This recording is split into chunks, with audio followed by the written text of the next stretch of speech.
Special shoutout nga pala kay Joel S. na nagbigay ng 100 pesos GCash. Maraming salamat sa iyo Lord sa inyong palaging suporta. Ako ang tagapagmana ng pinakamayamang tao sa mundo. Kabanata 13:01. Mga kandidato ng mga panauhin. Basta walang mangyayari.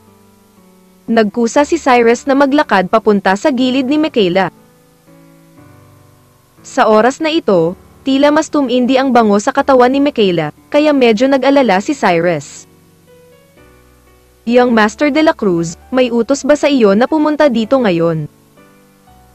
Nagkusa si Michaela na dalhan si Cyrus ng isang tasa ng tsaa at mahinang tinanong si Cyrus. Di ba sabi ko sa'yo last time na may balak akong magsagawa ng opening ceremony? How are your plans? Mahinang tanong ni Cyrus kay Michaela. Young Master de la Cruz, inihanda ko na ang lahat dito, at nakapili na ako ng venue. Kailangan mo lang mag-set ng date. Mabilis na sabi ni Michaela. Mabuti yan. Tumango si Cyrus na may malaking kasiyahan. At kailangan kong sabihin na kay Michaela. Talagang napakadaling gawin ang mga bagay, dahil palaging gagawin ng babaeng ito ang mga bagay na ipinaliwanag mo, kahit na matagal na siyang hindi nakakausap ni Cyrus. Binanggit ni Michaela ang bagay na ito, ngunit nagawa pa rin ito ni Michaela. Ngayon ay naiintindihan na ni Cyrus kung bakit ibinigay ni Lani ang Tianian Club sa kanyang sarili, ngunit nilayon pa rin niyang kunin si Michaela, dahil si Michaela ang tunay na kayamanan. Young Master de la Cruz, may gusto akong ipaalala sa iyo. Sa sandaling ito, muling kinausap ni Michaela si Cyrus. Anong problema? Natigilan sandali si Cyrus at nagtanong. Tama. Maaring magbukas din ang Royal Dragon Club in the near future. At magkatulad ang projects na pinapatakbo ng dalawa nating club, kaya siguradong marami ang magkukumpara sa opening ceremony ng dalawa nating club. Ang problema ay, dahil pinili ko ang pinakamagandang hotel sa buong Bihang City, susubukan kong maghanap ng ilang kaibigan na may magandang relasyon sa akin para sumama sa amin. Napakagandang publicity effect, at malaki rin ang maitutulong nito para sa ang aming club para makipagkumpetensya sa Royal Dragon Club. Sabi ni Michaela kay Cyrus sa napakaseryosong tono. Bahagyang tumango si Cyrus pagkatapos marinig ang mga salita ni Michaela, at pagkatapos ay mahinahong sinabi, naiintindihan ko ang ibig mong sabihin.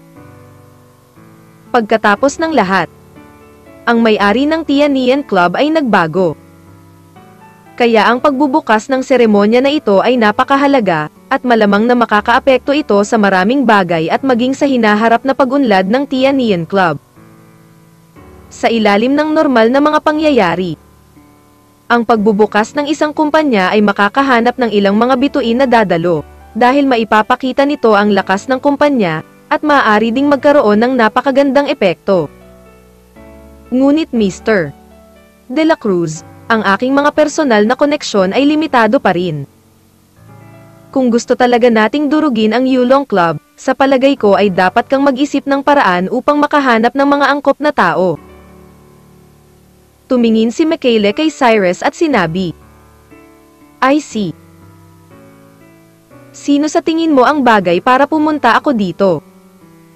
Tumingin si Cyrus kay Michaela at nagtanong.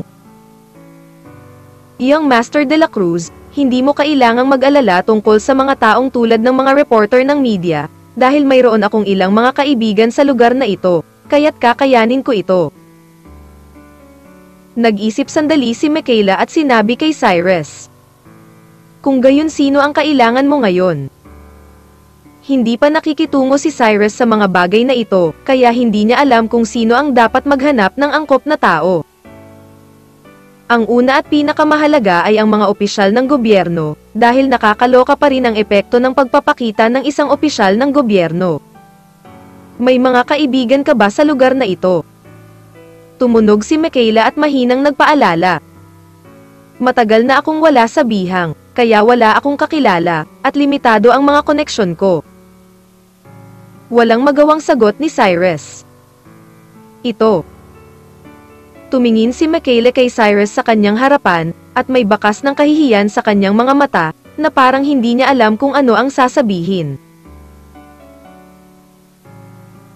Pero Sister Bingbong, huwag kang masyadong mag-alala. Bagamat hindi ko kakilala ang maraming tao, tiyak na may iba akong paraan para mahanap ang mga taong ito, kaya mas mabuting sabihin mo sa akin kung sino sa tingin mo ang angkop, at kukontaken ko ang mga taong ito. Tandang padamdam panipi. Matigas na sabi ni Cyrus kay Michaela. Lahat tama. Walang magawang tumango si Michaela. Pagkatapos ay nag-isip sandali at nagsabi. Ang pinakamasamang bagay para sa pagbubukas ng seremonya sa antas ng ating Tianian Club ay kailangang mga tao mula sa antas ng lungsod, kaya hanggat ito ay nasa antas ng alkalde, ayos lang dapat. Sa itaas ng antas ng lungsod. Saglit na nag-alinlangan si Cyrus, at pagkatapos ay naalala ang hitsura ni Vera sa kanyang isipan. Pagkatapos ng lahat, ang Bihang City ay hindi Soulbury City, at kahit si Jonathan ay hindi magagamit ang kanyang lakas, ngunit si Vera ay wala ng sakit. Vera ay may napakalawak na network ng mga kontak, kaya plano ni Cyrus na humingi ng tulong kay Vera. Siya, maghanap ka na lang ng lungsod, hindi dapat maging malaking problema para sa mga taong higit sa antas na darating. Bagamat si Cyrus ay may normal na relasyon kay Vera ngayon, ngunit si Vera ay nasa bahay pa rin ni Cyrus anuman ang mangyari, kaya iniisip ni Cyrus na dapat niyang malaman ito. Kung ganoon, may kailangan ka pa ba? Tumingin si Cyrus kay Michaela at nagtanong. Ang susunod na hakbang ay dapat na mga pagpapatakbo ng negosyo. Tumigil sandali si Michaela, pagkatapos ay mahinang sinabi, Young Master de la Cruz, dapat ay mayroon kang magandang relasyon kay Miss Tao ng pamilya Tao, tama ba? Ayos lang mga kaibigan. Bahagyang tumango si Cyrus. Madali lang yan. You can invite the Tao family there. After all, ang Tao family is still very influenced in the business world. Tumingin si Michaela kay Cyrus at sinabi. At malumanay na tumango si Cyrus. Kung tutuusin, kahit na hindi pumayag si Isabel, maaaring hilingin ni Cyrus si Lin Chingchen na lumapit, o hilingin kay Jonathan na tumulong sa paghahanap ng isang tao. Ang problema ay hindi dapat maging malaking problema. Wala naman akong malaking problema sa mga business people, kailangan ko pa ba ng iba? Tumingin si Cyrus kay Michaela at nagtanong. Sa huli, kung makakita ka ng angkop na malaking bituin upang tumulong sa pagputol ng laso, maaaring mas maganda ang epekto. Nag-alinlangan sandali si Michaela at pagkatapos ay tumingin kay Cyrus at sinabi. Superstar. Nag-alinlangan si Cyrus ng 2 segundo matapos marinig ang pangungusap na ito. Pagkatapos ay tumingin kay Michaela at nagtanong, ano ang tingin mo kay Patricia? Si Patricia ay isang sikat na bituin kamakailan, at ito ay isang magandang pagpipilian, ngunit sa palagay ko ay may mas angkop na kandidato kaysa kay Patricia. Mahinang sabi ni Michaela. Mayroon pa bang mas bagay kaysa kay Patricia? Sino ito? Mabilis na tanong ni Cyrus. Sa tingin ko si Agatha, nakakadebo lang kamakailan ngunit sikat, ay dapat na mas angkop. Kung maimbitahan mo si Agatha, Mr. De la Cruz, tiyak na magiging napakaganda ng epekto. Tumingin si Michaela kay Cyrus at sinabi. Joe Secora. Nanlamig si Cyrus sa pwesto matapos marinig ang pangalan. Dahil nakilala ni Cyrus itong si Agatha isang beses kahapon, at ang pinakamahalagang bagay ay mukhang hindi nag-iwan ng magandang impresyon si Cyrus kay Agatha noon. Kaya medyo nakakahiya ang ekspresyon sa mukha ni Cyrus. Kabanata 1302. Seryosong negosyo. Master de la Cruz, kilala mo ba itong si Agatha? Si Michaela ay isang napakatalino na babae. Natural, Makikita mo sa isang sulyap na ang ekspresyon ng mukha ni Cyrus pagkatapos marinig ang pangalang Agatha ay medyo mali, kaya tinanong niya si Cyrus ng mahina. Hindi naman acquaintance pero nagkita na tayong dalawa dati. Medyo walang magawa ang tono ni Cyrus at sumagot siya kay Michaela. So ito Bahagyang tumango si Michaela. Sister Bingbong, bakit sa tingin mo ay mas bagay si Agatha kaysa kay Patricia na dumalo sa ating opening ceremony?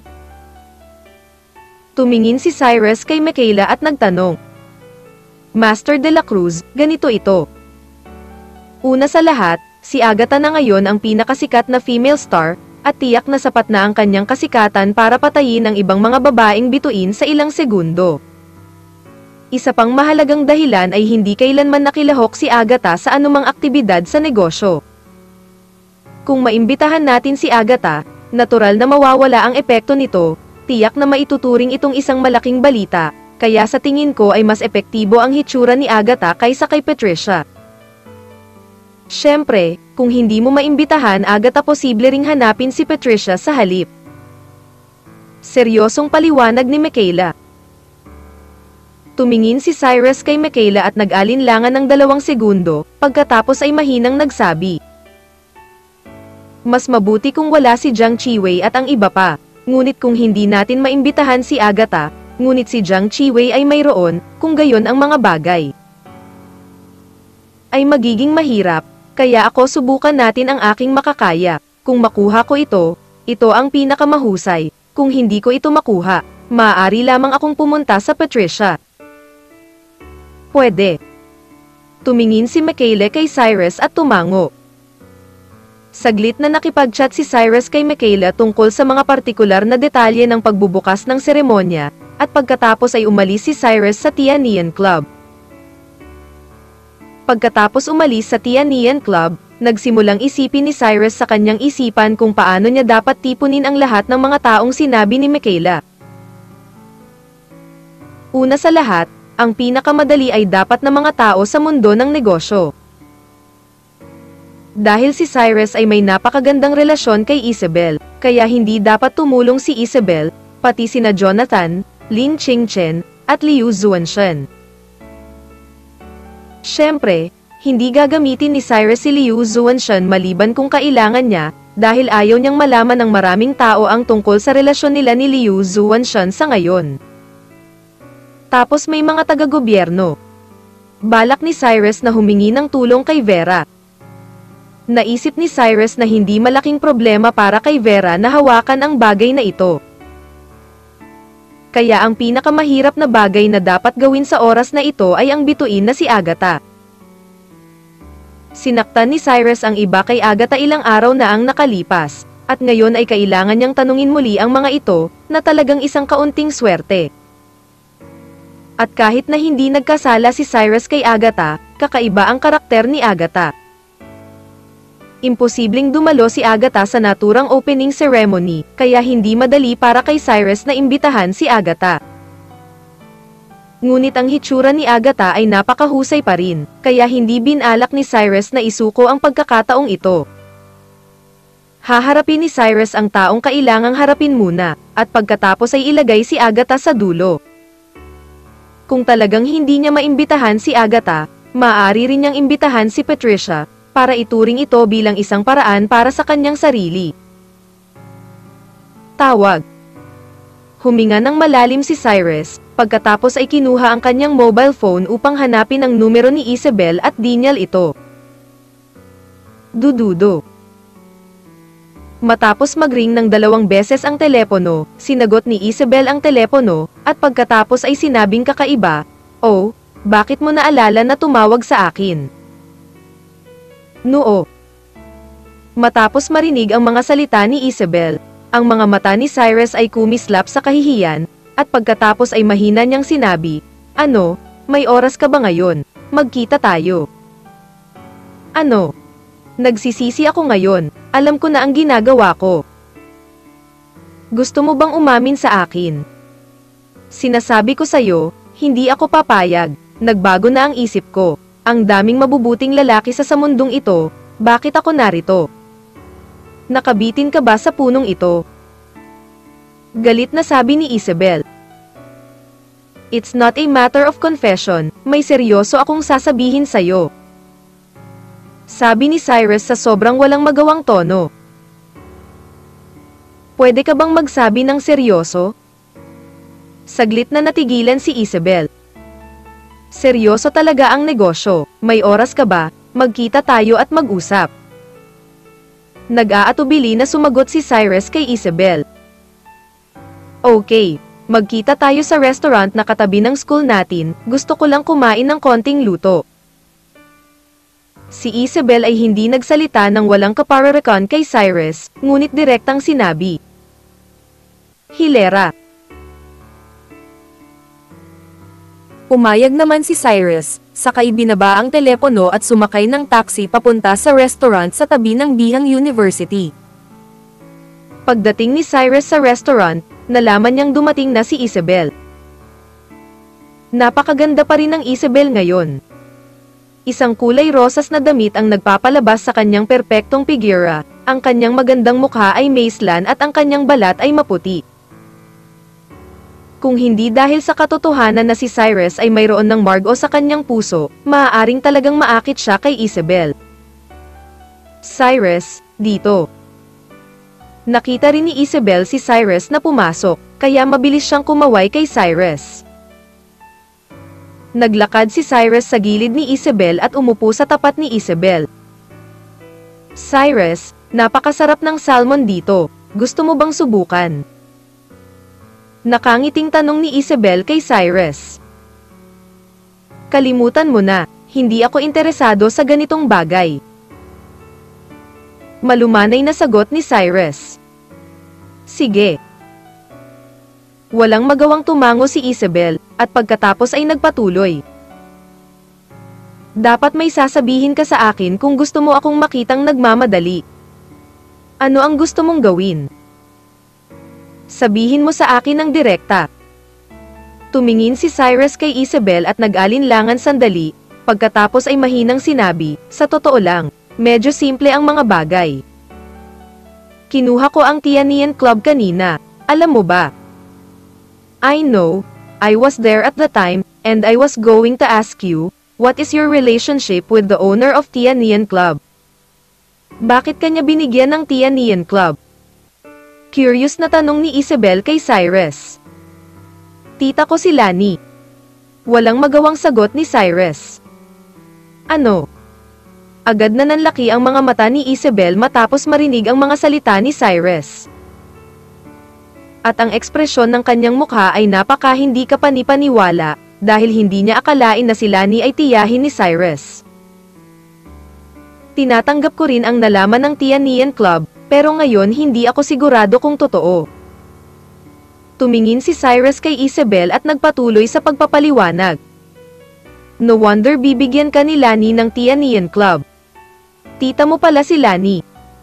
Hindi ka panipaniwala. Akala ko magkasintahan kayo ni Lani. Gulat na sabi ni Isabel. Kuya, ano ang iniisip mo? Paano ako magiging manliligaw ni Lani? Walang imik na sabi ni Cyrus. Kabanata 1303. Ang pinaka-perpektong babae. Matapos malaman ni Isabel ang totoong relasyon ni Cyrus at Lani, lahat ng pagdududa sa kanyang puso ay napawi. Okay, then tell me what you looking for me for this time. Tumingin si Isabel kay Cyrus at nagtanong. Tama, baka may opening ceremony na sa club ko in a few days, kaya sana madala mo ang lolo mo para dumalo. Tumingin si Cyrus kay Isabel at sinabing. Dahil dito. Hindi napigilan ni Isabel na bahagyang mapamura matapos marinig ang mga salita ni Cyrus, at pagkatapos ay mahinang sinabi, akala ko nagbago na ang isip mo. Noo. Napatingin si Cyrus kay Isabel nang may kahihiyan, huminga ng malalim at nagtanong, kung gayon, sumasang-ayon ka ba o hindi? Niligtas mo ako minsan, para matulungan kita, pero may hiling ako. Sabi ni Isabel kay Cyrus pagkatapos mag-isip sandali. Any request? Mabilis na tanong ni Cyrus. Akala ko noon tinanggihan mo ako dahil may relasyon kayo ni Lani, at akala ko normal lang na matalo ka kay Lani, pero dahil wala kang kinalaman kay Lani, hindi ko maintindihan. Bakit tinatanggihan mo pa rin ako? Tanong ni Isabel kay Cyrus na may pagtataka sa mukha. Tumingin si Cyrus kay Isabel at nag-alinlangan ng 2 segundo, pagkatapos ay mahinang sinabi, sa totoo lang, medyo simple lang ang bagay na ito, mayroon na akong fiancé. Tumingin si Isabel kay Cyrus at nag-alinlangan ng 2 segundo, pagkatapos ay mahinang sinabi, na curious talaga ako kung sino ang fiancé mo. Siya ang pinaka-perpektong babae sa paningin ko. Sagot ni Cyrus sa seryosong tono. Well, ngayong nasagot mo na ang tanong ko, dadalo ako sa opening ceremony mo. Hindi na nagsalita pa si Isabel, dahan-daang tumayo at umalis. Tumingin si Cyrus sa likod ni Isabel, isang bakas ng kawalan ng kakayahan ang sumilay sa kanyang mga mata, huminga ng malalim at umalis. Pagkalabas ng restaurant, tiningnan ni Cyrus ang oras at nalaman na dapat ay umuwi na si Vera mula sa labas ng klase sa oras na ito, kaya diretsyong huminto ng taxi si Cyrus at umuwi. Pagkadating sa bahay, nakita ni Cyrus na nakaupo talaga si Vera sa sofa at nanonood ng mga teleserye. Kaya pagkatapos ng ilang sandali ay nag-alinlangan, naglakad siya sa tabi ni Vera nang nakangiti, at saka mahinang nagtanong, Mr. Yan, bumalik ka na ba? Dahan-daang itinaas ni Vera ang kanyang ulo at sinulyapan si Cyrus, pagkatapos ay sinabi na may maliit na bibig, may iba ka pa bang makikiusap sa akin? Kung oo, sabihin mo lang ng diretsyo. Wala ako sa mood makipag-usap sa iyo nang walang kapararikan. Dito. Noo. Natigilan sandali si Cyrus, at pagkatapos ay nagtanong sa tonong naguguluhan. Ano, paano mo nalaman na may itatanong ako sa iyo? Kung wala kang hihilingin sa akin, hindi mo ako makakausap ng ganyang ugali. Ikaw ay isang lalaki na masyadong makatotohanan. Kung mayroon ka, sabihin mo lang. Malumanay na sagot ni Vera kay Cyrus. Ganyan ba akong tao? Tumingin si Cyrus kay Vera at awkward nang ngumiti. Malinaw ka ba sa sarili mong puso? Vera said with a small mouth. Pagkaraan ng ilang sandali ay nag-alinlangan, umupo si Cyrus sa tabi ni Vera at mahinang nagsabi. Okay, dahil sinabi mo na, kung gayon hindi na ako mag-iikot sa iyo, magbubukas ang Tianian Club ko sa loob ng ilang araw. Ngunit ngayon kailangan ko ng ilang tao mula sa gobyerno upang tulungan akong suportahan ang sitwasyon. At alam mo rin na ang aking mga koneksyon ay limitado, kaya tingnan natin kung maaari mo akong bigyan ng pabor. Tulong. Matapos marinig ang mga salita ni Cyrus, hindi napigilan ni Vera na mapamura. At pagkatapos ay mahinang sinabi, ikaw ang tagapagmana ng lungsod ng hari, ang sikat na anak ni Solbury Chen, hindi mo ba kayang hawakan ang maliit na bagay na ito sa iyong sarili? Masyadong kakaunti ang kakilala ko sa Bihang City, hindi kasing dami ng alam mo. Nakangiting sabi ni Cyrus. Wala akong masyadong kilala sa Bihang City, kaya hindi kita matutulungan sa bagay na ito. Dapat kang pumunta at maghanap ng iba. Vera said lightly. Ate, pwede bang tigilan mo na ang pagbibiro sa akin? Medyo alam ko pa ang mga personal connections mo. Hindi dapat maging malaking problema para sa iyo na maghanap ng ilang city level pataas para sa akin. Kinagat ni Cyrus ang kanyang mga ngipin at sinabi. Naparito ako sa Bihang City dahil sa iyo. Hindi ko talaga kilala ang maraming tao dito. Hindi ko kailangang magsinungaling sa iyo tungkol sa ganitong bagay. Tumingin si Vera kay Cyrus at walang magawang nagpaliwanag.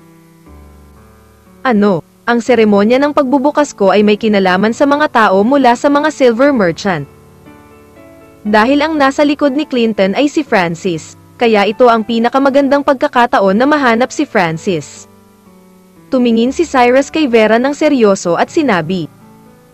Kahit na ang bagay na ito ay may kinalaman sa mga mangangalakal na pilak, hindi kita matutulungan, dahil wala talaga akong kakilala sa lugar na ito. Tumingin si Vera kay Cyrus at marahang umiling. Wala ka talagang mahanap? Tanong ni Cyrus na parang hindi sumuko. Sabi ko, hindi ko na kailangang magsinungaling sa iyo tungkol sa ganitong bagay. Kung maniniwala ka, maniwala ka, at kung hindi ka naniniwala sa akin, wala kang magagawa. Walang magawang sabi ni Vera kay Cyrus. Well, nag-iisip ako ng ibang paraan. Nararamdaman ni Cyrus na dapat talagang walang pagpipilian si Vera, kung hindi niya kakausapin ang kanyang sarili ng ganito, kaya walang saysay na ipagpatuloy niya ang pagsasalita. Nga pala, kahit hindi kita matutulungan na mahanap ang tamang tao, alam kong may isang tao na makakatulong sa iyo. Nang tumalikod si Cyrus at papasok na sana sa silid, muling nagsalita si Vera. WHO. Mabilis na tanong ni Cyrus. Lina Shen mula sa iyong klase. Diretsyong sagot ni Vera. Lina Shen. Matapos marinig ang mga salita ni Vera, ang mga mata ni Cyrus ay kumislap sa pagkalito. At pagkatapos ay sumimangot siya at sinabing, hindi, ang pamilya ni Lina Shen ay may negosyo, kaya hindi siya dapat makipag-ugnayan sa mga tao sa itaas. Paano niya ako matutulungan? Panipi. Maaaring isipin ng mga ordinaryong tao na ang pamilya Shen ay nasa negosyo, ngunit kung ang pamilyang Shen ay talagang walang anumang background, paano nila mapapalaki ang kanilang negosyo? Tumingin si Vera kay Cyrus at mahinang sinabi. Matapos marinig ang sinabi ni Vera, agad na naunawaan ni Cyrus kung ano ang ibig sabihin ni Vera, at tinanong si Vera na may sobrang excited na ekspresyon. Ano pang background ang ibig mong sabihin sa pamilya Shen kung nasaan si Lina? Siyempre. Bahagyang tumango si Vera, at pagkatapos ay nagpatuloy. Ang lolo ni Lina ay ang huling miyembro ng Standing Committee ng Provincial Party Committee ng Tianyuan Province. At ang tiyuhin ni Lina ay ang Deputy Governor ng Tianyuan Province. Kaya kung kaya mo ito Lina, hayaan ang tiyuhin ni Lina na dumalo sa seremonya ng iyong pagbubukas, tiyak na magiging mas maganda ang epekto kaysa sa nahanap mo at ko. Deputy Chief. Hindi napigilan ni Cyrus na huminga ng malalim pagkatapos marinig ito, at ang ekspresyon ng kanyang mukha ay labis ding nabigla. Kabanata 1304. Huangshan wrote. Dahil alam lang ni Cyrus na ang pamilya ni Lina ay nasa negosyo, ngunit hindi niya alam na ang tiyuhin ni Lina ay may napakalakas na enerhiya. Kapag talagang mahikayat ni Cyrus ang tiyuhin ni Lina na lumapit, ang epekto ay magiging napakaganda. Salamat sa balitang ito. Tuwang-tuwang sigaw ni Cyrus, at pagkatapos ay tumakbo sa kanyang silid. Pagkapasok sa silid, binalak ni Cyrus na tawagan si Lina, ngunit nalaman ni Cyrus na wala siyang impormasyon sa pakikipag-ugnayan para kay Lina. Sa huli, walang ibang pagpipilian si Cyrus kundi tawagan si Renbin. Dududo. Matapos mag-ring ng 2 beses ang telepono, sinagot ni Renbin ang telepono. Kuya Cyrus, ano ang ginagawa mo nitong mga araw na ito? Bakit hindi ka pumasok sa paaralan? Sigaw ni Renbin sa sobrang excited na tono. Ano, naging abala ako sa ibang mga bagay kamakailan. I'll explain to you sometime. Let me ask you, alam mo ba ang phone number ni Lina? Wala sa mood si Cyrus na makipag-usap ng sobra kay Renbin, kaya diretso siyang nagtanong. Oo, anong kinalaman mo sa monitor? Sagot ni Renbin.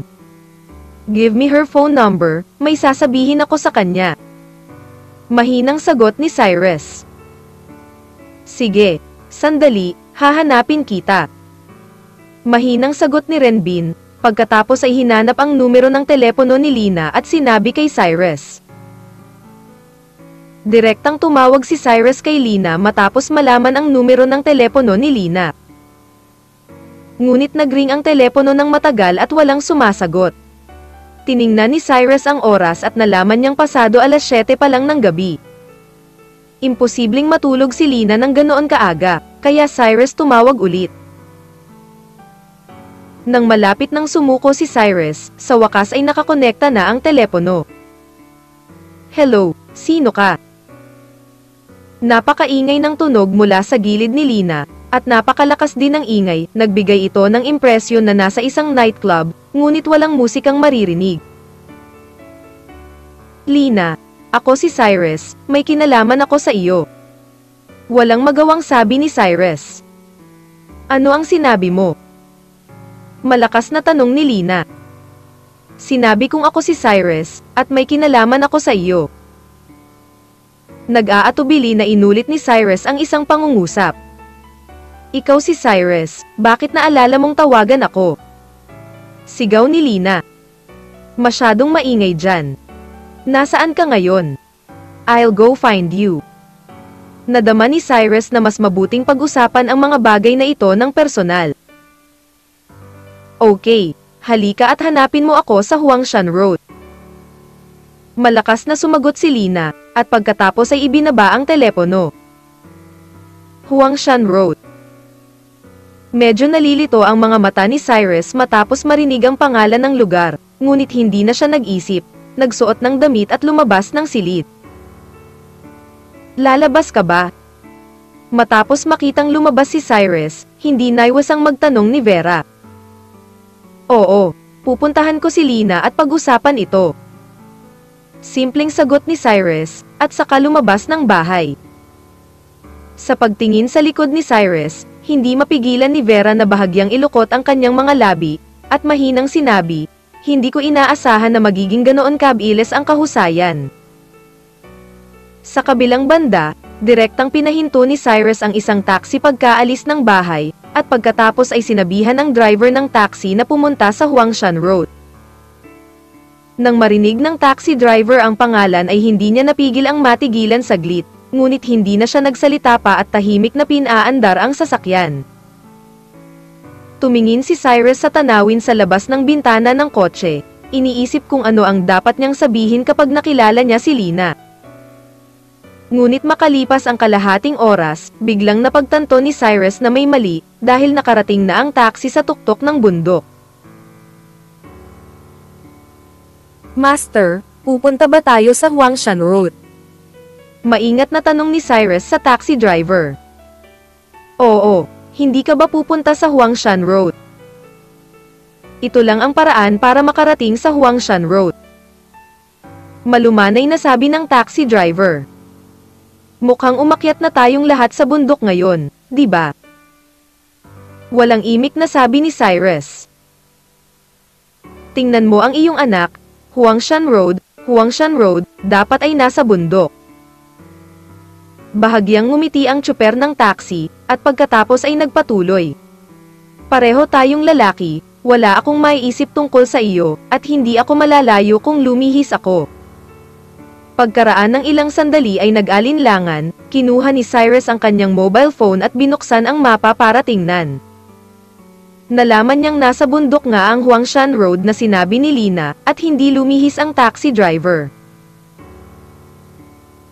Ngunit medyo na-curious si Cyrus kung bakit si Lina, isang batang babae, ay tumakbo sa bundok sa kalagitnaan ng gabi, at nang tumawag siya ngayon, naramdaman ni Cyrus na napakagulo ni Lina, at mukhang hindi. Nasa bundok talaga. Nagtaka si Cyrus kung mali ba ang narinig niya. Kaya tinawagan niya ulit si Lina. Pero this time, walang nakalusat. Tiningnan ni Cyrus ang kanyang mobile phone sa loob ng 2 segundo, at pagkatapos ay mahinang nagtanong sa driver ng taxi, "Master, saan itong Huangshan Road?" Ang Huangshan Road na ito ay sikat sa ating Bihang City. "Ito ba ang unang pagkakataon mo doon?" Nilingan ng taxi driver si Cyrus at mahinang nagtanong. ito ang unang pagkakataon na nakapunta ako doon. Tumango si Cyrus. Kapag tumingin ka, ito ang unang pagkakataon na nakapunta ka doon. Ang mga taong pumupunta sa Huangshan Road ay pawang mayamang second generation na mga taong nagmamaneho ng mga sports car. Paanong may sumakay ng taxi doon? Ang Huangshan Road ay ang banal na lugar para sa karera sa ating Bihang City, at magkakaroon ng marami sa Biyernes. Ang mayamang ikalawang henerasyon ay nakikipagkarera noon. Paliwanag ng taxi driver habang nagmamaneho. Drag racing. Natigilan sandali si Cyrus pagkatapos marinig ito, at ang ekspresyon ng kanyang mukha ay labis ding nagulat. Si Lina kaya ay nakipagkarera. Isang napaka-bold na ideya ang sumulpot sa puso ni Cyrus. Pagkatapos ng lahat, sinabi ni Lina na siya ay nasa Huangshan Road, at si Lina ay talagang maingay ngayon. Kung ito ay talagang karera, kung gayon ang lahat ay maipaliwanag ng malinaw. Ngunit sa impresyon ni Cyrus, si Lina ay isang napakatahimik na babae, at lagi niyang inaasam na uunlad siya sa industriya ng entertainment sa hinaharap. Paano siya maiuugnay sa libangan ng karera? Little brother, nandito na tayo. Nang magtaka si Cyrus, lumingon ang taxi driver at sinigawan si Cyrus. Ayos ito. Tumango si Cyrus, saka kumuha ng pamasahe at ibinigay sa taxi driver. Kuya, may rehas sa harap ko na hindi ko madaanan. Mga sports car lang ang makapasok. Maglakad ka na lang doon. Mahinang sabi ng taxi driver kay Cyrus pagkatapos kunin ang pamasahe. Salamat. Tumango si Cyrus, at pagkatapos ay dir-diretsyong naglakad. Bumaba si Cyrus sa kotse at naglakad ng halos 10 minuto. Biglang, nakita niya ang isang malaking grupo ng mga tao na nagkukumpulan, at hindi mabilang na mga sports car ang tahimik na nakaparada sa gilid ng kalsada.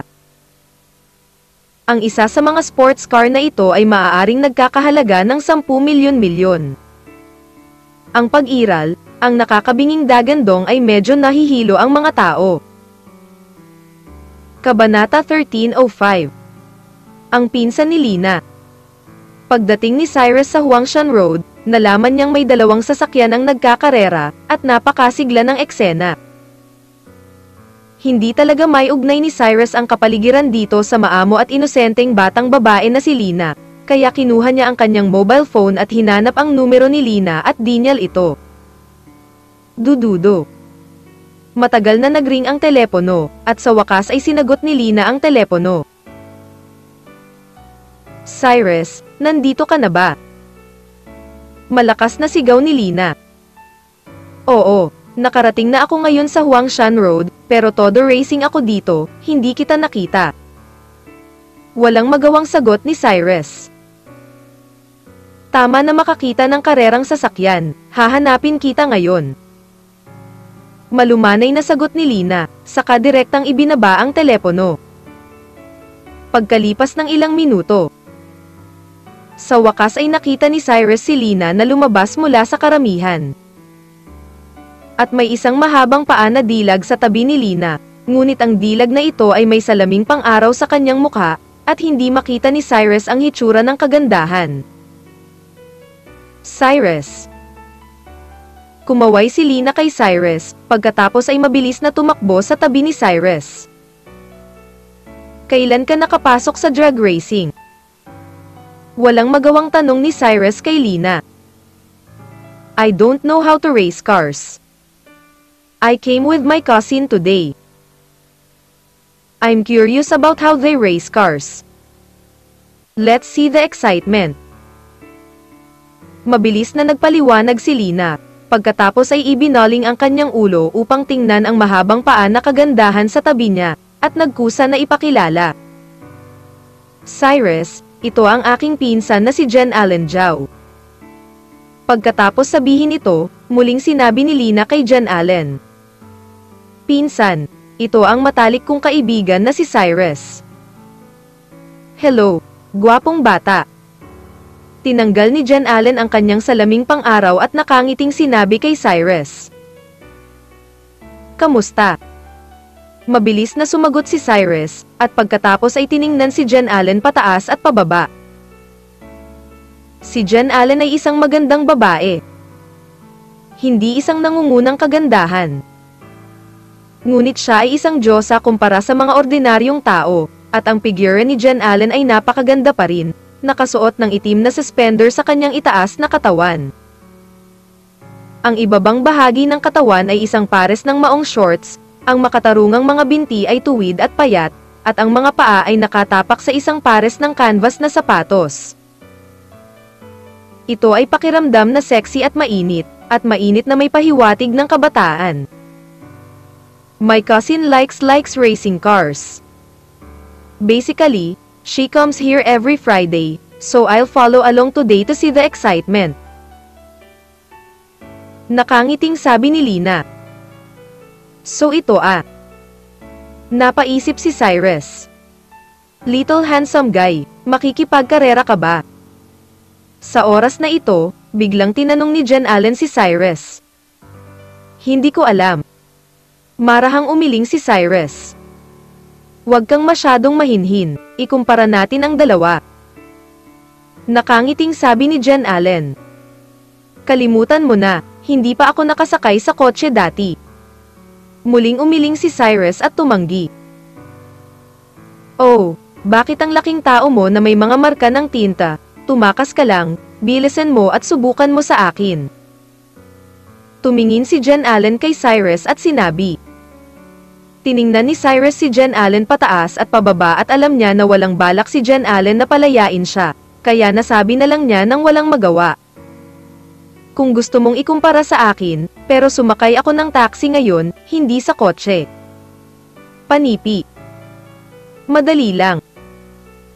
Inihagis ni Jen Allen ang susi ng kotse sa kanyang kamay ng diretso kay Cyrus, at mahinang sinabi, ito ang kotse ko, maaari mong i-drive ito. Hihiram ako ng kotse, hintayin mo ako.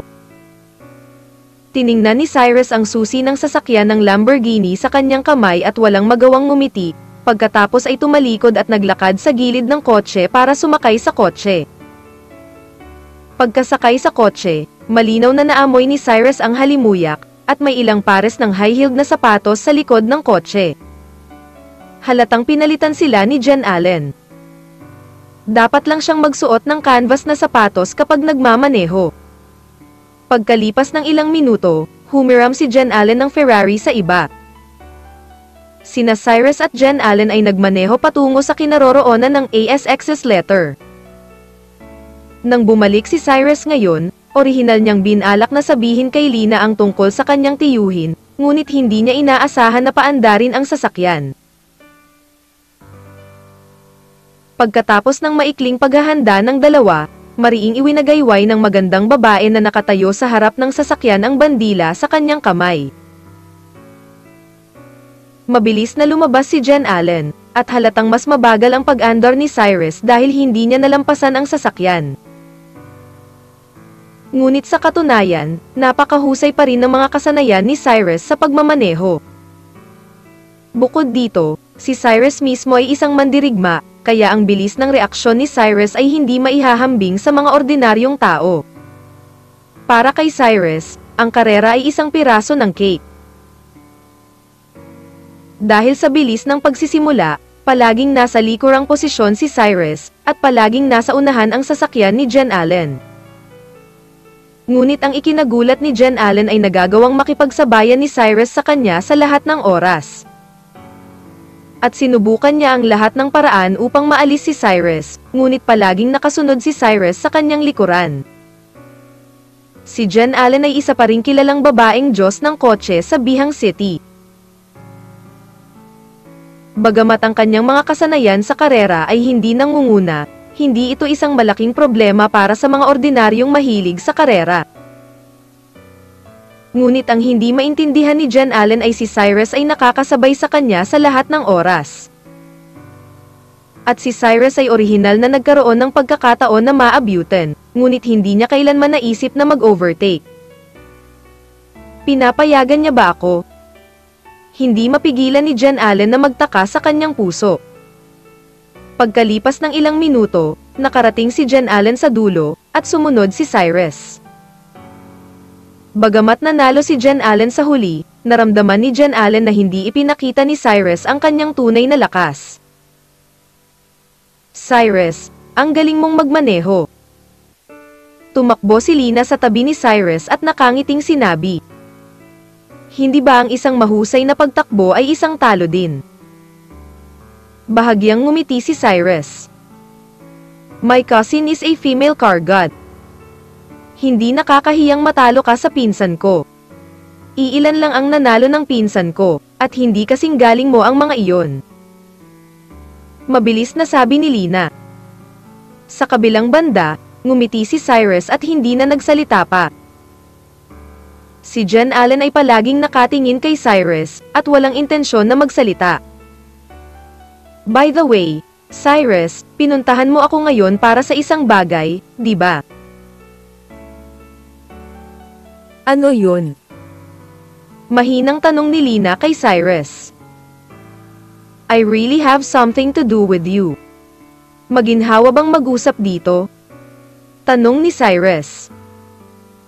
Wala namang nakakaabala, sabihin mo lang, hindi outsider ang pinsan ko. Diretsyong sabi ni Lina. Ayan yun.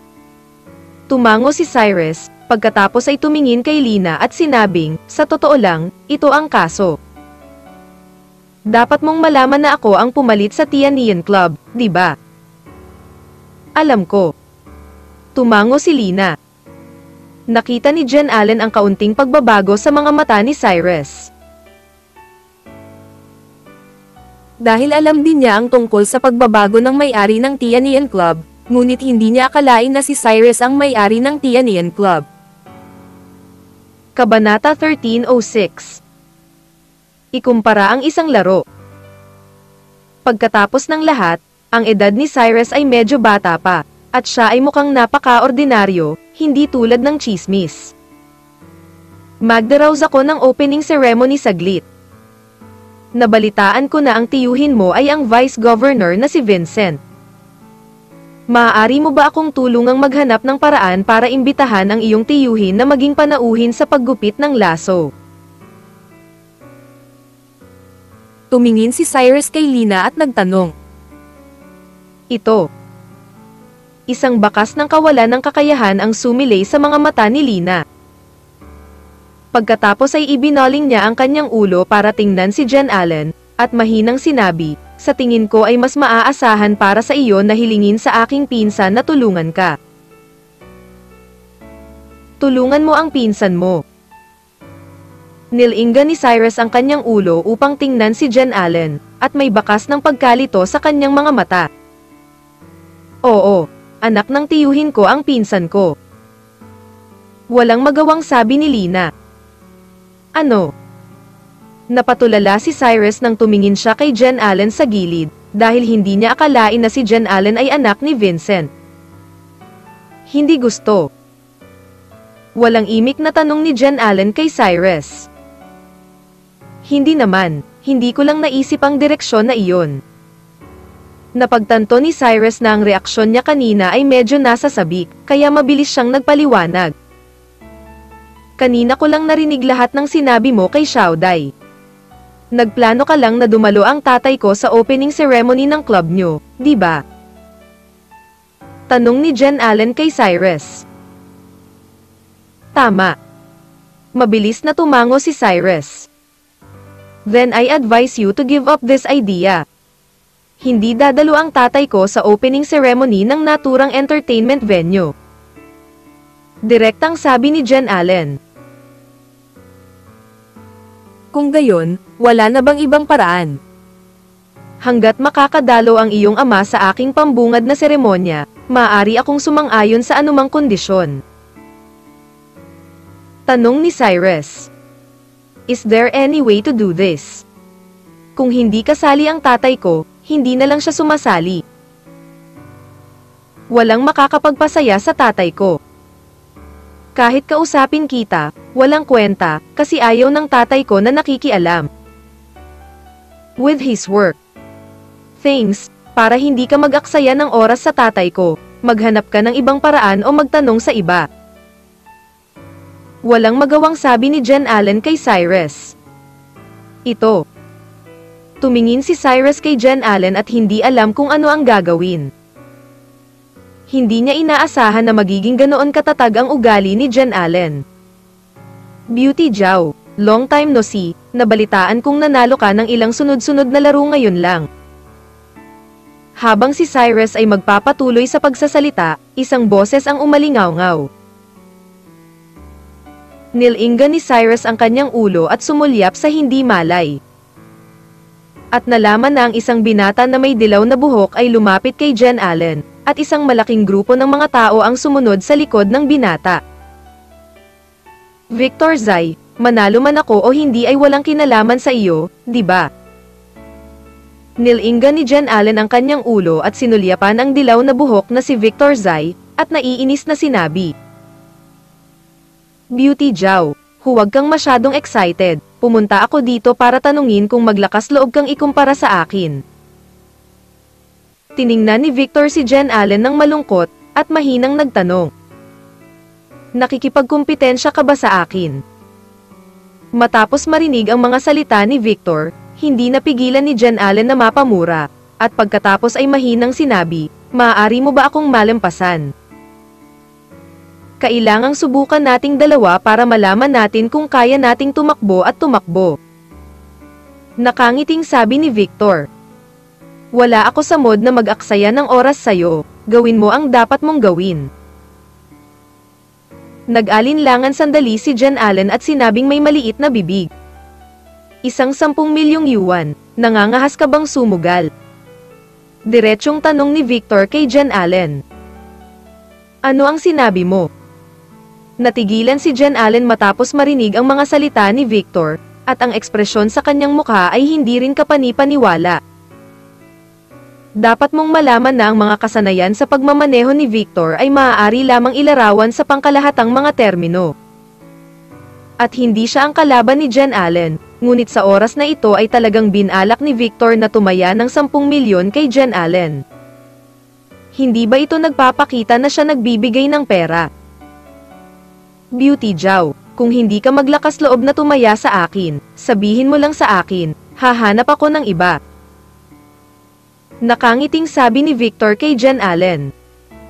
Victor, sigurado ka bang tumaya ka ng 10 milyon sa akin? Walang ekspresyong tanong ni Jen Allen kay Victor. Siyempre sigurado ako. Tumango si Victor. Sige, saka ako tataya sa'yo ngayon. Nang walang anumang kalokohan, kinuha ni Jen Allen ang susi ng kotse mula sa kamay ni Cyrus at sinabi kay Victor, sumakay ka sa kotse. Beauty Jow, bakit ka nagmamadali? Hindi pa dumarating ang mga tao ko, kanina ka pa naghihintay. Nakangiting sabi ni Victor. Hindi pa dumarating ang mga tao mo. Natigilan si Jen Allen matapos marinig ang mga salita ni Victor, at ang ekspresyon sa kanyang mukha ay labis na nagulat. Matapos marinig ang mga salitang ito, alam ni Cyrus na halatang nalinlang si Jen Allen. Oo, malapit nang dumating ang aking mga tao. Bahagyang tumango si Victor. Hindi ka ba naparito para ikumpara ako? Tanong ni Jen Allen na nakakunot ang noo. Siyempre hindi. Hindi ko sinabing nakikipagkarera ako sa'yo. Sinabi ko lang na bet kita na hahanap ako ng makakarerahan kaysa sa akin. Nakangiting sagot ni Victor kay Jen Allen. Paano ka naging ganito? Hindi mo ba ipinakita na isa kang rogue? Tila hindi na nakayanan ni Lina, at sinigawan si Victor sa sobrang excited na tono. Isang bastos. Ngumisi si Victor, pagkatapos ay tumingala sa taas-baba kay Lina at sinabi na may masamang tono. Bata, hindi mo ba naiintindihan ang mga patakaran dito? Pinahihintulutan kaming palitan ko rito, kung hindi ka kumbinsido makakakita ka rin. Ibang tao napapalit kay Jen Allen, ngunit hindi ko nilabag ang mga patakaran, maaari mong tanungin ang tao kung hindi ka naniniwala sa akin. Oo, tama si Zai Gongzi. Mapapalitan talaga natin ang labanan dito. Hindi ko lang alam kung sino ang natagpuan ni Zai Gongzi sa pagkakataong ito, medyo na-curious pa ako. Dahil si Jen Allen ay kadalasang napaka-low-key, walang nakakaalam kung gaano katikat ang relasyon sa likod ni Jen Allen. Sa oras na ito, natural na nakikipag-usap ang mga taong ito kay Victor. Tinitigan ni Jen Allen si Victor na may malalaking tubig na mga mata, na may hindi pangkaraniwang galit na ekspresyon sa kanyang mukha. Ngunit sa oras na ito ay wala siyang magawa, dahil alam niyang walang mali sa ginawa ni Victor. Pinsan, anong gagawin ko? Nag-aalalang tanong ni Lina kay Jen Allen. Tingnan mo kung anong taong natagpuan ni Victor sa pagkakataong ito.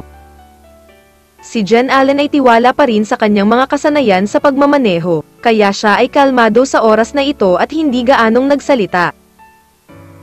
At si Victor ay tumingin kay Jen Allen ng may pagmamalaki. Pakiramdam niya ay napakadali ng pera na nanalo sa pagkakataong ito. Makalipas ang ilang minuto, may umugang na ang makina. Matapos marinig ang tunog ng makina, lumingon ang lahat upang tumingin sa intersection, at dahan-daang dumaan ang isang itim na Bugatti Veyron. Matapos marinig ni Cyrus ang sinabi ni Victor kay Jen Allen, alam niya na si Jen Allen ay halatang niloko ni Victor.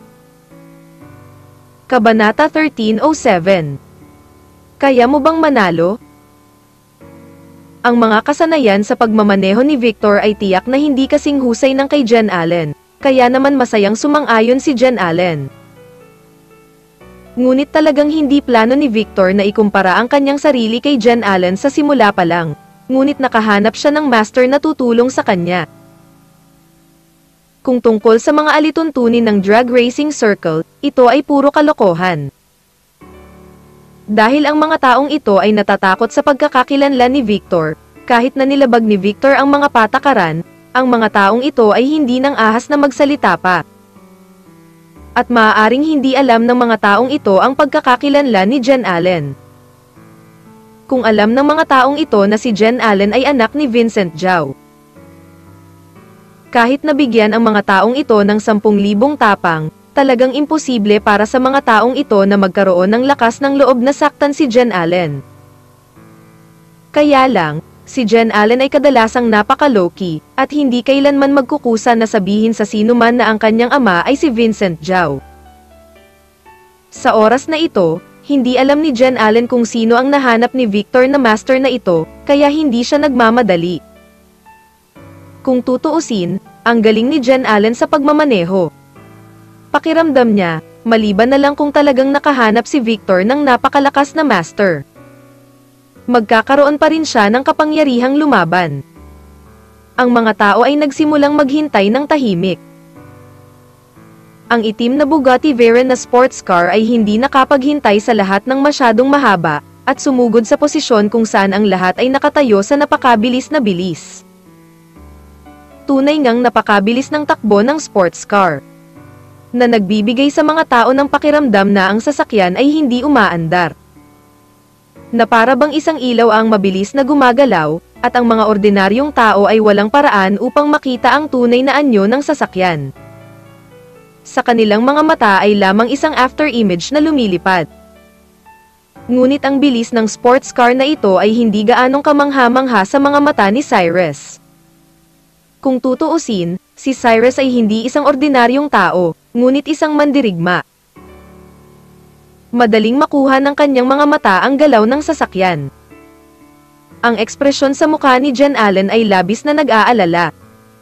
Dahil sa bilis ng takbo ng sasakyan, masasabi niya na ang kotseng ito ay talagang hindi isang ordinaryong sports car, at ang driver ay dapat na isang eksperto. Ilang segundo lang ay huminto na ang sports car sa harap ng lahat. Hindi tulad ng iba pang mga sports car, ang kotse na ito ay hindi gumawa ng anumang malakas na ingay sa pagpepreno nang huminto ito. Matapos makita ni Victor ang eksenang ito, isang kislap ng pagmamalaki ang sumilay sa kanyang mga mata. Ito pala ay isang limited edition na Bugatti Veyron Emperor. Napatingin ang lahat sa itim na sports car na nasa harapan nila, at may kislap na gulat sa kanilang mga mata, at ang kanilang mga ekspresyon ay hindi rin kapani-paniwala. Anong klaseng sasakyan ang Bugatti Veyron Emperor? Nilinga ni Cyrus ang kanyang ulo upang tingnan si Jen Allen at mahinang nagtanong. Ang Emperor ay isang limited edition na sports car mula sa Bugatti Veyron. Mayroon lamang 33 mga kotse sa mundo. Sinasabi na ang pagganap ng kotse na ito ay dapat na umabot sa tuktok ng sports car. Kahit na anong kotse ito, mayroong ay walang paraan upang ihambing ito sa Emperor. Ang isang kotse ay hindi lamang tungkol sa pera, kailangan mo ring magkaroon ng napakahusay na kasanayan sa karera. Kung hindi, ikaw ay ganap na hindi kwalipikadong makuha ang kotseng ito. Ipinaliwanag ni Jen Allen kay Cyrus na may napakasolemne na ekspresyon. Kung gayon ayon sa sinabi mo, ang may-ari ng kotse na ito ay dapat na isang master. Mahinang sabi ni Cyrus. Hindi pa rin sigurado. Bagamat hindi madali ang makakakuha ng sasakyan, hindi ibig sabihin na hindi madali ang nagmamaneho ng sasakyan. Malaki ang posibilidad na ito ay hiniram. Mahinang sabi ni Jen Allen. Ngunit kahit na ito ay isang hiniram na kotse, ang taong ito ay dapat magkaroon ng ilang mga kasanayan. Dahan-daang sabi ni Cyrus. Sinulyapan ni Jen Allen si Cyrus na walang magawa, hindi alam kung ano ang sasabihin. Sa sandaling ito, dahan-daang bumaba ang bintana ng Imperial Sports Car, at ang mukha ng isang binata ay lumitaw sa paningin ng lahat. Napakaseryoso din. Nang makita ni Jen Allen ang binatang ito, isang bakas ng kawalan ng pag-asa ang sumilay sa kanyang mga mata, at bumulong siya, hindi ko inaasahan na iimbitahan siya ni Victor dito. Kilala mo siya? Natigilan sandali si Cyrus, tumingin kay Jen Allen at nagtanong. Ang taong ito ay maaaring ituring bilang isang mito sa mundo ng karera ng drag. Ang kanyang pangalan ay Marvin Wang. Siya ay isang napakamaalamat na driver ng karera ng drag. Sinasabing hindi siya natalo sa 100 magkakasunod na karera mula noong kanyang debut. Siya ang pinakasikat na sasakyan sa ating bansa. Diyos, at ang emperador na ito ay talagang sasakyan ni Prinsipe Marvin.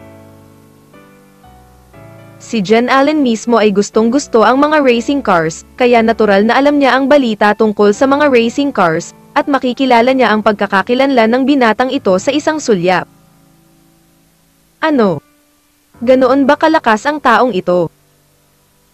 Matapos marinig ni Lina ang mga salita ni Jen Allen, isang bakas ng pagkabigla ang sumilay sa kanyang mga mata, at ang kanyang magagandang mata ay hindi maisip maliban sa hindi maisip.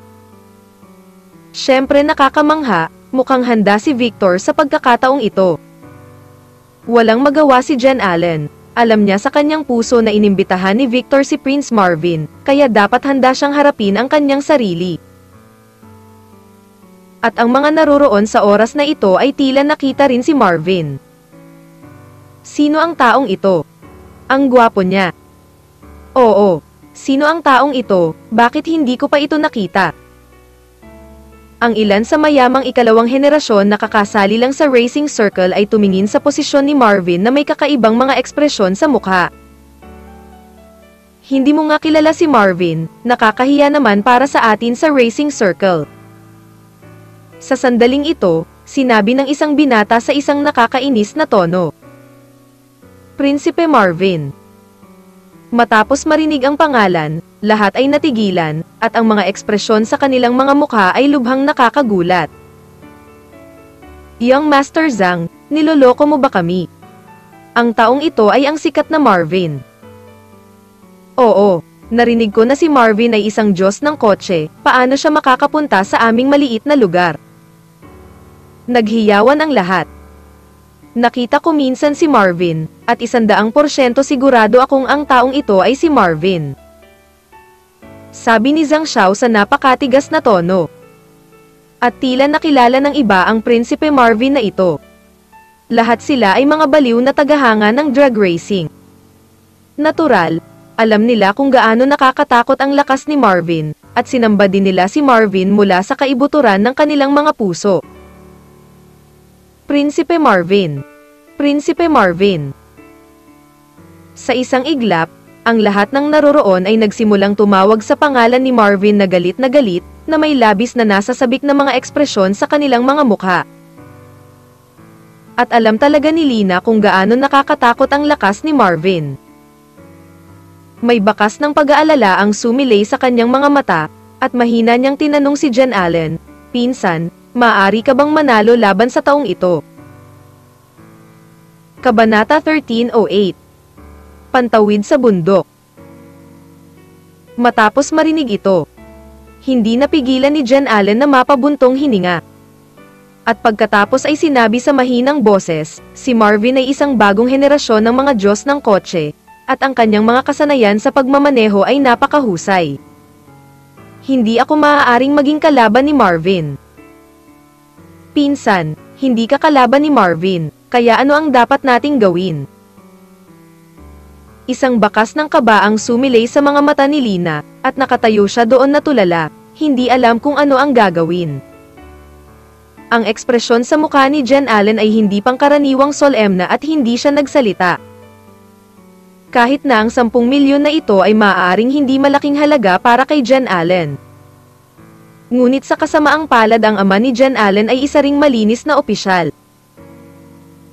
At ang mga ari-arian ng kanyang pamilya ay hindi gaanong, kaya limitado ang mga gastusin sa pamumuhay ni Jen Allen, at gusto niyang magbayad ng ganoong kalaking halaga ng pera. Ang pera ay hindi ganoon kadali, at ang pinakamahalagang punto ay hindi payag si Jen Allen na paglaruan ng iba na tulad nito. Pagkatapos makipag-chat saglit kay Marvin, lumapit si Victor kay Jen Allen na may maamon na mukha, at nakangiting sinabi, "Beauty Jow, lalaban ka ba ng mag-isa o maghahanap ka ng ibang lalaban para sa iyo?" "Victor, hindi ka ba masyadong walang hiya? Talagang inimbitahan mo si Prince Marvin dito?" sabi ni Jen Allen sa mahinang boses. "Beauty Jow, ano ang sinasabi mo? Ang kakayahan kong makuha si Wang Cheshen. Kung hindi ka kumbinsido, makakahanap ka rin ng makapangyarihang racing driver." "Wala akong pakialam," mahinang sabi ni Victor. "Ikaw." Natahimik si Jen Allen sandali matapos marinig ang pangungusap na ito, nakatitig sa kanyang malalaking mata na puno ng tubig at hindi nagsalita. "I'll give you a little more time, if you can call someone over, bilisan mo." Mayabang na binitawan ni Victor ang pangungusap na ito, pagkatapos ay tumalikod at umalis. Sa oras na ito, talagang napaka-confident ni Victor, dahil pakiramdam niya na kahit sinong tawagin ni Jen Allen, hinding-hindi ito magiging kalaban ni Marvin. Pagkatapos ng lahat, si Marvin ay hindi natatalo sa 100 magkakasunod na laro, at ang kanyang lakas ay kitang-kita sa lahat. Munting lalaki, ano ka bang mayabang? Napakaamo at walang muwang ng karakter noon pa man, hindi na nakatiis si Lina sa mga oras na ito, ngumisi siya at sinigawan si Victor. At bahagyang ngumiti si Victor matapos marinig ang mga salita ni Lina, hindi nagsalita, tumalikod at umalis. Si Jen Allen ay nakatayo doon na walang ekspresyon, nag-alinlangan ng 2 segundo at pagkatapos ay bumaling kay Cyrus at nagtanong, "Cyrus, bakit hindi ka maglaro sa halip na ako? Makikipaglaban ba ako sa lugar mo?" Natigilan si Cyrus nang marinig niya ang mga salita ni Jen Allen. At si Lina ay nataranta rin, at mahinang sinabi, "Pinsan, huwag kang magbiro sa oras na ito, hindi ka nalampasan ni Cyrus ngayon, imposibleng maging kalaban ni Marvin." "Cyrus, kanina ka pa napapanatili ang lakas mo. Maari mo akong lampasan ng ilang beses, pero sumuko ka na, kaya sa tingin ko mas dapat ang iyong kasanayan sa pagmamaneho kaysa sa akin. Gusto mo bang tulungan akong lumaban?" Tanong ni Jen Allen kay Cyrus sa napakaseryosong tono. Sa katunayan, kung ito ay isang normal na sitwasyon, tiyak na hindi nakikialam si Cyrus. Kung tutuusin, sila ni Jen Allen ay wala pang isang oras na magkakilala, ngunit ngayon ay humihingi na rin si Cyrus ng iba, at si Jen Allen ay anak ni Vincent. Kaya't mahinang sinabi ni Cyrus pagkatapos mag-alinlangan ng ilang sandali. Maaari mo akong tulungan kang maglaro, ngunit hindi pa ako sumakay noon kaya hindi ko magagarantiya na mananalo ako. Hindi bale, matatalo ako kung aakyat pa ako. Baka may pag-asa ka pa. Alam ni Jen Allen na hindi mahina ang mga kasanayan ni Cyrus sa pagmamaneho, at least kaya niyang magmaneho kasama niya ang 55 hanggang 50, kaya si Cyrus ang pinakamahusay na pagpipilian. Okay, since sabi mo then I'll help you once. Bahagyang tumango si Cyrus. Beauty Jow, anong plano mo? Kailan tayo magsisimula? Kung talagang hindi uubra, aminin mo na lang ang pagkatalo mo at huwag kang magpatuloy sa kahihiyan. Sa sandaling ito, biglang sumigaw si Victor kay Jen Allen. At huminga ng malalim si Jen Allen, pagkatapos ay itinuro si Cyrus, at sinabi sa mahinang boses, naglaro si Cyrus sa aking lugar. Ano? Saglit na natigilan si Victor matapos marinig ang mga salita ni Jen Allen, at ang ekspresyon sa kanyang mukha ay napaka hindi kapani-paniwala. Miss, niloloko mo ba ako? Inaaway ka ng batang ito. Baliw ka ba? Malakas na sigaw ni Victor. At lahat ng naroroon ay tumingin din kay Cyrus na may kakaibang tingin. Kung tutuusin, hindi pa nila nakita si Cyrus, kaya naramdaman ng lahat na masyadong delikado para kay Jen Allen na hayaang maglaro si Cyrus. Bumaba din si Marvin sa sasakyan ng mga oras na ito. Pagkaraang tumingala sa taas-baba kay Cyrus, hindi siya nagsalita. Napakalma ng ekspresyon ng mukha niya, dahil kahit sino pa siya ngayon, hindi niya ito seseryosohin. Pagkatapos ng lahat, ito ay isang sunod-sunod na panalo. Paano may lalagay ng Diyos ng mga sasakyan sa 100 games si Cyrus sa mata ng isang ordinaryong tao? At ang dahilan kung bakit pumunta si Marvin ngayon dito ay napakasimple, iyon ay para sa pera. Humiram si Marvin ng 5 milyon kay Victor para mabili itong Bugatti Veyron Emperor, kaya ngayon hanggat nanalo si Marvin, hindi na kailangang ibalik ang 5 milyon. Beauty Jow, kung wala kang lakas ng loob na ikumpara, kalimutan mo na. Bakit ka nakahanap ng ordinaryong tao na makakalaban mo sa pwesto mo? Hindi ba halatang binigyan mo ako ng pera? Nakangiting sabi ni Victor kay Jen Allen. Hindi tiyak kung sino ang mananalo o matatalo ngayon. Malumanay na sagot ni Jen Allen, at pagkatapos ay ibinigay ang susi ng kotse kay Cyrus. Pagkaraan ng ilang sandali mag-alinlangan, lumapit si Marvin kay Cyrus at mahinang sinabi, "Hello, ang pangalan ko ay Marvin." Cyrus. Sagot ni Cyrus. "It's the first time I've come to your side for racing, may rules ka ba dito?"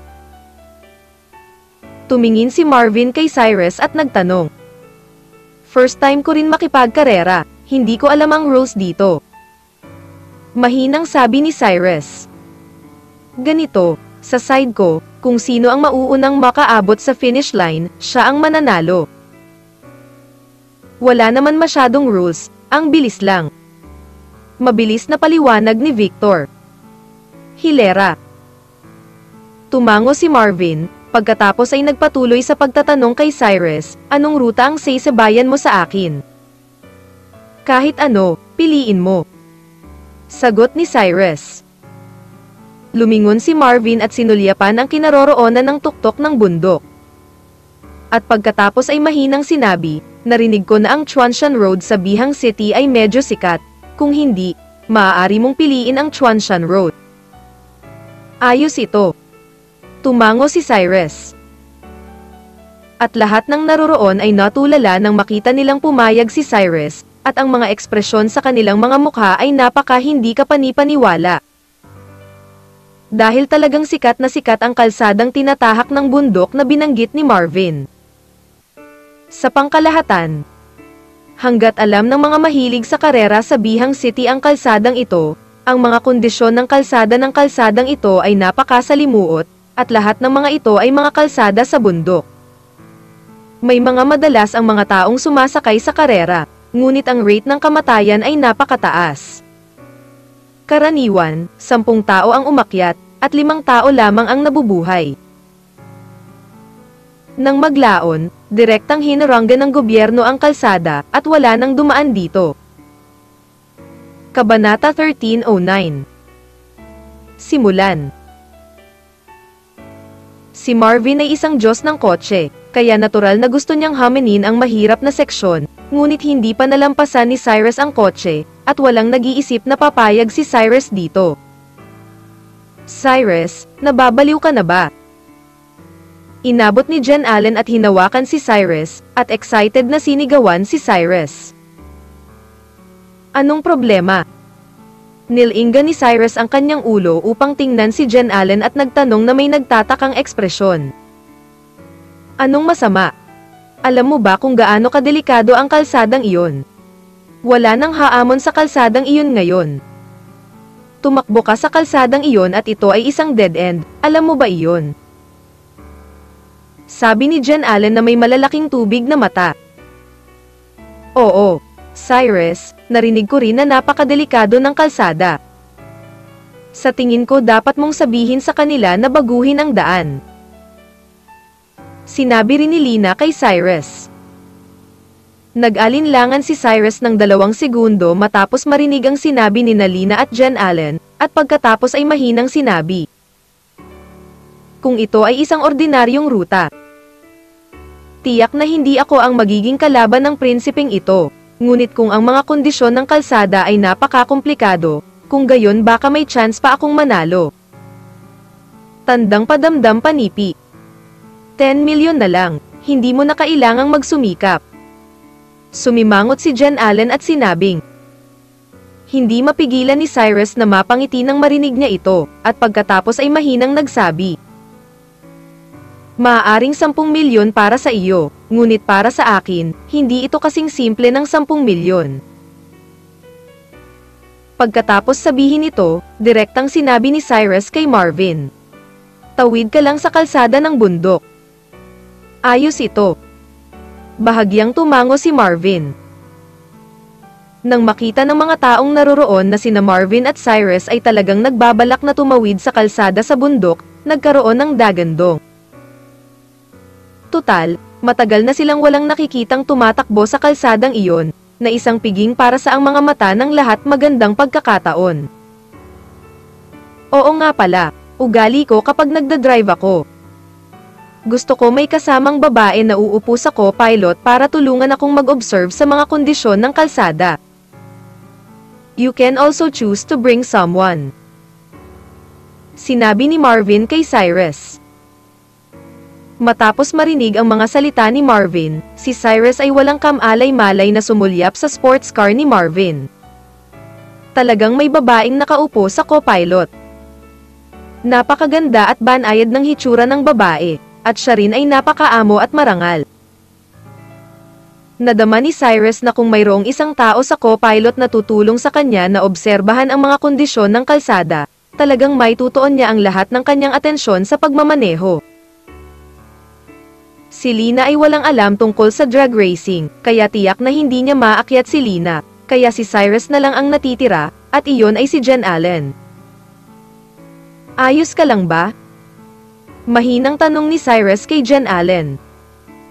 Matapos marinig ang mga salita ni Cyrus. Nakita ni Jen Allen ang isang bakas ng kawalan ng kakayahan sa kanyang mga mata, at mahinang sinabi, wala akong problema. Ngunit sigurado ka bang gusto mo talagang tumakbo sa ganitong paraan?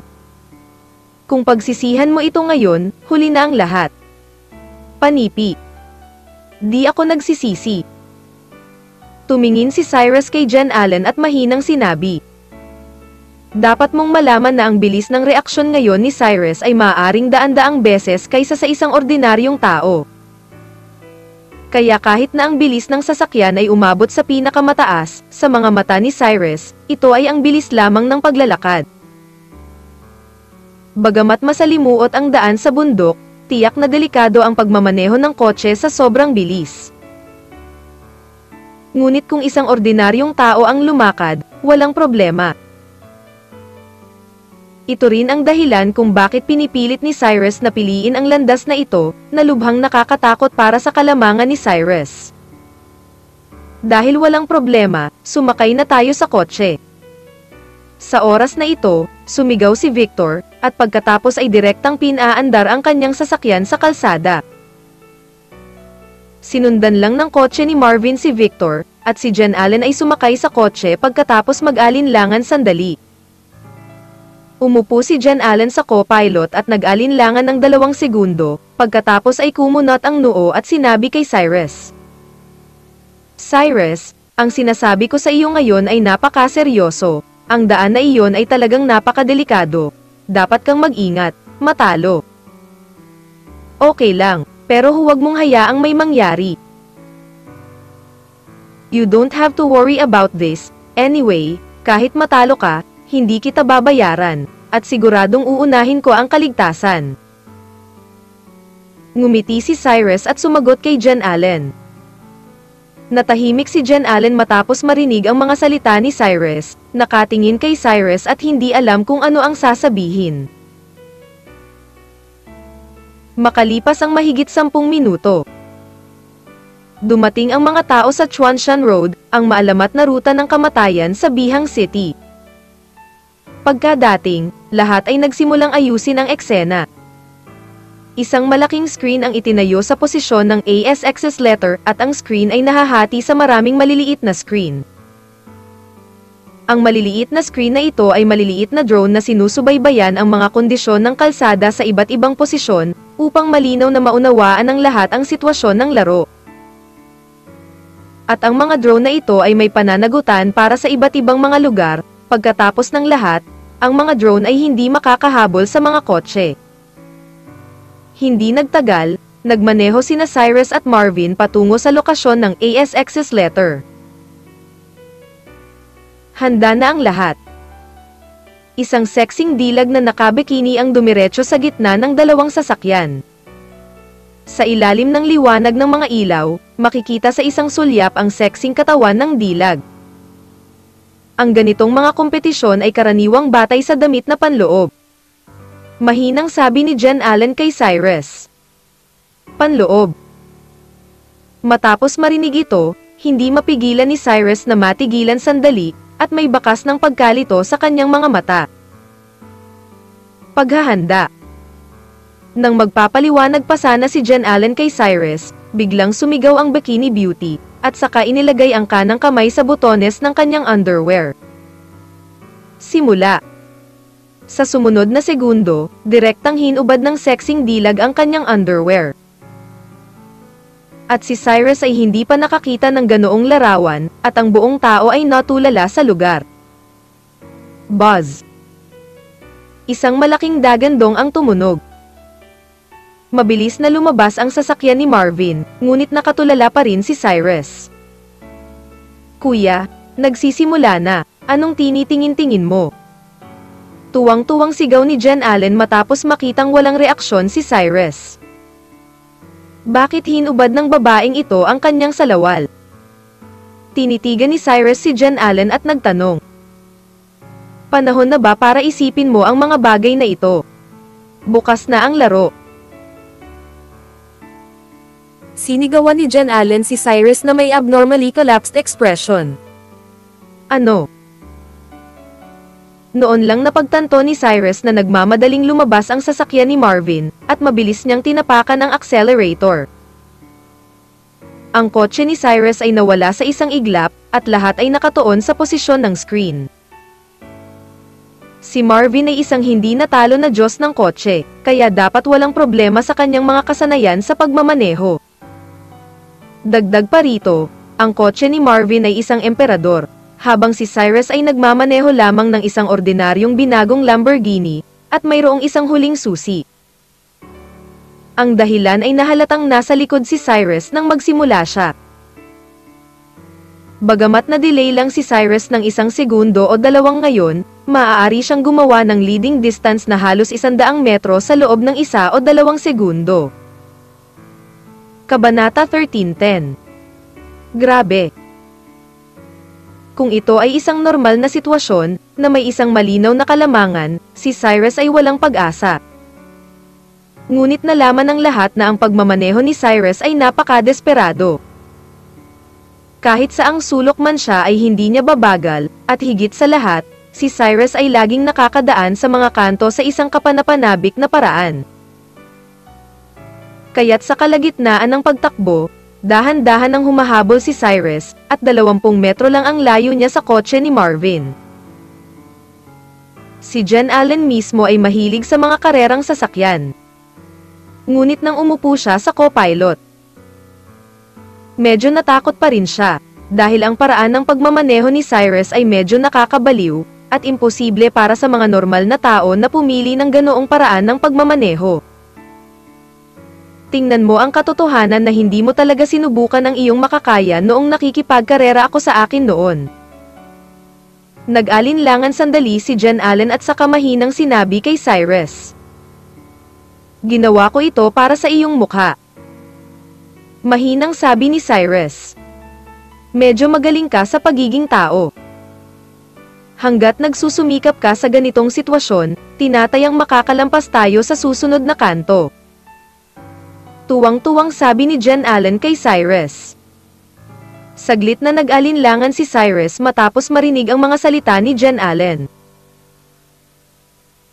At pagkatapos ay mahinang sinabi, Miss Zhao, dapat nakita mo ang aking kakayahan, kaya dapat ba tayong dalawa ay mag-usap tungkol sa pagtutulungan? Isang bagay sa pakikipagtulungan. Hindi napigilan ni Jen Allen na matigilan nang marinig niya ang mga salita ni Cyrus, at pagkatapos ay sinabi sa isang naguguluhan na tono.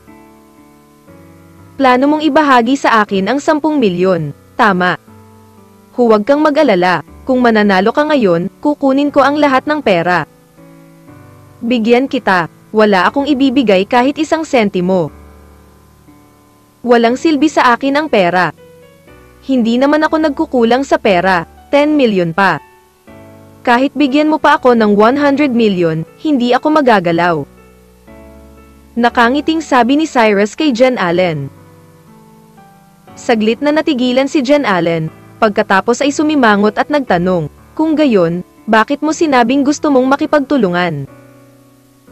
Miss Zhao, hindi mo ba nakakalimutan kung ano ang pinunta ko ngayon? Sabi ni Cyrus kay Jen Allen. You're going to ask me to help you invite my dad to the opening ceremony of your club, di ba? Naunawaan ni Jen Allen ang ibig sabihin ni Cyrus at excited na nagtanong. Tama na yan. Tumango si Cyrus. Sa katunayan, sadyang hindi binanggit ni Cyrus ang bagay na ito ngayon, ang layunin ay talakayin ito kay Jen Allen kapag nasa kalagitnaan na ito. Kung tutuusin, napakadelikado ng karera, tiyak na hindi tutulungan ni Cyrus si Jen Allen ng walang kabuluhan. Masyadong simple ang pag-iisip mo. Naiintindihan ko ang ugali ng tatay ko. Imposibleng pumayag siyang dumalo sa opening ceremony ng club nyo, kaya ipinapayo ko sa iyo na tanggalin mo ang ideyang ito. Kung mayroon kang ibang mga bagay, magagawa ko ito. Tulungan kita. Umiling si Jen Allen at sinabi kay Cyrus. Wala akong ibang maitutulong sa iyo ngayon, ito lang. Malumanay na sagot ni Cyrus. Kung gayon, hindi kita matutulungan dito. Diretsyong umiling si Jen Allen. Sige. Hindi gaanong nagsalita si Cyrus matapos makita ang ugali ni Jen Allen na napakatigas, at direktang pinabagal ang takbo ng sasakyan. Nang makita ni Jen Allen ang bilis ng takbo ng sasakyan, agad na nagbago ang ekspresyon ng kanyang mukha, at sinigawan niya si Cyrus. Cyrus, anong ginagawa mo? Bakit ka bumabagal? Bilisan mo at humabol. I help you. You help me. This is a matter of course, since wala kang balak tulungan ako ngayon, tapos hindi rin kita tutulungan. Dahan-dahan lang tayo magmaneho. Medyo delikado ang harap, and I don't have anything to lose. Impact. So importante pa rin ang safety, don't you think? Nilinga ni Cyrus ang kanyang ulo upang tingnan si Jen Allen, at nakangiting sinabi kay Jen Allen. At hindi nakaimik si Jen Allen matapos marinig ang mga salita ni Cyrus, na nakatitig sa kanyang malalaking mata na puno ng tubig at sumisigaw. Cyrus, paano ka magiging walang hiya? Hindi talaga kita matutulungan sa bagay na ito. Kung matutulungan kita, gagawin ko tiyak na makakatulong sa iyo. Kung gayon hindi ako makapagmaneho ng mabilis ngayon. Mahinang sabi ni Cyrus. Ikaw. Tumingin si Jen Allen kay Cyrus at hindi alam kung ano ang sasabihin. Ang mga taong nasa ASX's letter na posisyon ay natigilan ng mapatitig sila sa screen, at ang mga ekspresyon sa kanilang mga mukha ay labis na naguguluhan. Dahil napakabilis pa rin ni Cyrus ngayon, posibleng lampasan si Marvin, ngunit walang nag-iisip na biglang bumagal muli si Cyrus, at wala siyang balak na humabol. Nasira ang sasakyan ni Pinsan. Nakita din ni Lina na may mali, at sumimangot at bumulong. Maaaring hindi alam ng mga taong ito na nakikipag-bargaining si Cyrus kay Jen Allen sa ngayon. At pagkatapos na makita ni Jen Allen ang sasakyan ni Marvin na papalayo ng palayo, labis din siyang nababalisa sa kanyang puso. Cyrus, sasabihin ko sa tatay ko ang tungkol dito, pero hindi ko makontrol kung pupunta ang tatay ko o hindi. Walang magawang sabi ni Jen Allen kay Cyrus. At hindi napigil ang mapangiti ni Cyrus pagkatapos marinig ang pangungusap na ito, at pagkatapos ay mahinang sinabi. Okay, kung gayon wala akong pakialam kung manalo ako ngayon. Ikaw. Nilinga ni Jen Allen ang kanyang ulo upang tingnan si Cyrus, ang kanyang magagandang mata ay puno ng galit, at pinagalitan niya si Cyrus ng ilang beses sa kanyang puso. Naramdaman ni Jen Allen na hindi pa niya nakilala ang gayong walang hiyang tao. Ngunit wala na. Ngayon ay hindi siya papayag na matalo sa isang tulad ni Victor. Kaya't mapapangiti na lang siya at sabihin, basta manalo ka ngayon, hahayaan ko ang aking ama na dumalo sa iyong opening ceremony. Okay. Sigurado ka ba? Nakangiting tanong ni Cyrus kay Jen Allen. Sigurado ako. Pwede bang tumigil ka na sa pagsasalita ng kalokohan? Kung patuloy kang magde-delay, hindi ka na talaga makakahabol. Pinandilitan ni Jen Allen ang kanyang malalaking mata na puno ng tubig at sumigaw ng malakas.